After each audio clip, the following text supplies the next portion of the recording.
Sunrisers Hyderabad அணியிடம் 5 wicket வித்தியாசத்தில் தோல்வியடைந்ததால் CSK அணியின் IPL 2026 play off வாய்ப்புகள் கேள்விக்குறியாகியுள்ளன. இதனால் சிஎஸ்கே பிளே ஆஃபுக்கு தகுதி பெறுவது ஒரு கடினமான கணித சவாலாக மாறியுள்ளது.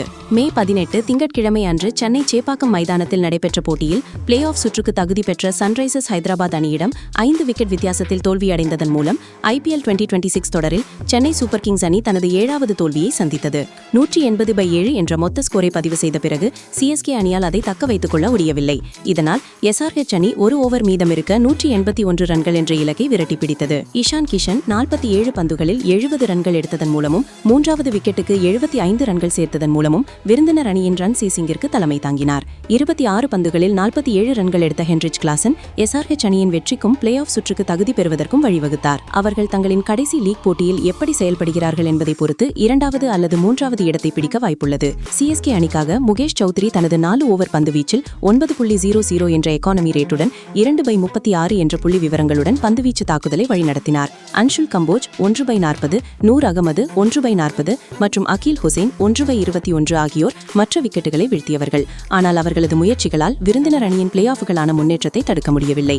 சென்னை சூப்பர் கிங்ஸ் அணி மற்றொரு IPL சீசனையும் பல ஏற்ற இறக்கங்களுடனும் நிலையற்ற தன்மையுடனும் எதிர்கொண்டு வருகிறது. ருதுராஜ் கெய்க்வாட் தலைமையான அந்த அணி தங்களது தொடக்க போட்டிகளில் முதல் 3 போட்டிகளிலும் தோல்வியடைந்து எதிர்மறை நிகர ரன் விகிதத்துடன் NRR-உடன் புள்ளி பட்டியலின் கடைசி இடத்தில் தத்தளிப்பதால் மோசமான தொடக்கத்தை கண்டது. இருப்பினும் 5 முறை IPL சாம்பியன்களான அந்த அணி சீசனின் நடுப்பகுதியில் ஒரு அற்புதமான திருப்பு முனையை ஏற்படுத்தி 8 ஆட்டங்களில் 6 வெற்றிகளை பதிவு செய்து புள்ளிப்பட்டியலின் மேல் பாதையில் முன்னேறி முதல் 4 இடங்களுக்கான வலுவான போட்டியாளர்களாக தங்களை நிலைநிறுத்திக் கொண்டது. இருப்பினும் லக்னோ சூப்பர் ஜெயண்ட்ஸ் மற்றும் சன்ரைசர்ஸ் ஹைதராபாத் அணிகளிடம் தொடர்ச்சியாக 2 தோல்விகளை சந்தித்ததால் சிஎஸ்கேவின் வேகம் தடைப்பட்டது. இது அணி முன்கூட்டியே வெளியேறிவிடுமோ என்ற அச்சத்தை மீண்டும் கிளப்பி அவர்களின் எஞ்சிய பயணத்தை ஒரு கணித ரீதியான பேரிழப்பாக மாற்றியது. சன்ரைசர்ஸ் ஹைதராபாத்திடம் அடைந்த படுதோல்வியை தொடர்ந்து சென்னை சூப்பர் கிங்ஸ் அணி 13 போட்டிகளில் 6 வெற்றிகளுடன் 12 புள்ளிகளை பெற்று 6வது இடத்திற்கு தள்ளப்பட்டது. மேலும் அதன் நிகர ரன் விகிதம் NRR -0.01 ஆக இருப்பதால் நாக் அவுட் சுற்றுக்கு முன்னேறுவதற்கான அதன் பாதை மிகவும் கடினமாகியுள்ளது. டெல்லி கேபிட்டல்ஸிடம் ராஜஸ்தான் ராயல்ஸ் அடைந்த தோல்வி சிஎஸ்கே அணிக்கு ஒரு சாதகமான நிலையை அளித்தது.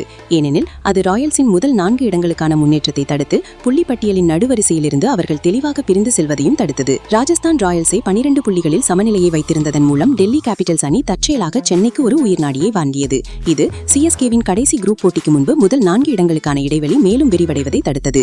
இருப்பினும் நிலைமை கணிசமாக சிக்கலாகியுள்ளது. ஏனெனில் ராயல்ஸ் அணி சென்னையை விட ஒரு முக்கியமான ஆட்டத்தை குறைவாக ஆடியுள்ளது. இது அவர்களுக்கு முன்னிலை பெற 2 வாய்ப்புகளை அளிக்கிறது. பிளே ஆஃப் சுற்றுக்கு தகுதி பெறுவதற்கான சென்னை சூப்பர் கிங்ஸின் வாய்ப்புகள் மிகவும் குறைவாக தெரிந்தாலும் தொடரின் நாக் அவுட் கட்டத்திற்கான போட்டியில் எவையில் கணித ரீதியாக போட்டியில் நீடிக்கின்றனர். தங்களது நிகர ரன் விகிதத்தை NRR-ஐ மேம்படுத்திக் கொள்ள சிஎஸ்கே அணி குஜராத் டைட்டன்ஸ் எதிரான தங்களது கடைசி லீக் போட்டியில் மிகப்பெரிய வெற்றி வித்தியாசத்தில் வெற்றி பெற வேண்டும். இந்த வெற்றி அவர்களை 14 புள்ளிகளுக்கு கொண்டு செல்லக்கூடும். ஆனால் அது மட்டுமே முதல் 4 இடங்களுக்குள் ஒரு இடத்தை உறுதி செய்யாது. 5 முறை சாம்பியன் பட்டம் பெற்ற அந்த அணிக்கு வெளியிலிருந்து வரும் போட்டிகளின் முடிவுகள் தங்களுக்கு சாதகமாக கச்சிதமாக அமைய வேண்டும். ராஜஸ்தான் ராயல்ஸ் தங்களின் மீதமுள்ள 2 போட்டிகளிலும் தோற்க வேண்டும் என்றும் பஞ்சாப் கிங்ஸ் மற்றும் டெல்லி கேபிட்டல்ஸ் அணிகளும் தங்களின் கடைசி லீக் போட்டிகளில் தோற்க வேண்டும் என்றும் சிஎஸ்கே நம்ப வேண்டும். மேலும் 12 போட்டிகளில் இருந்து 11 புள்ளிகளை பெற்றுள்ள கொல்கத்தா நைட் ரைடர்ஸ் தங்களது மீதமுள்ள 2 போட்டிகளில் ஒன்றில் தோற்க வேண்டும். அவ்வாறு தோற்றால் அவர்களால் 15 புள்ளிகளை எட்ட முடியாமல் போகும். இதனால் இறுதி புள்ளி பட்டியலில் KKR அணியால் சென்னையை விட உயர்ந்த இடத்திற்கு முன்னேற முடியாது என்பதும் உறுதியாகும்.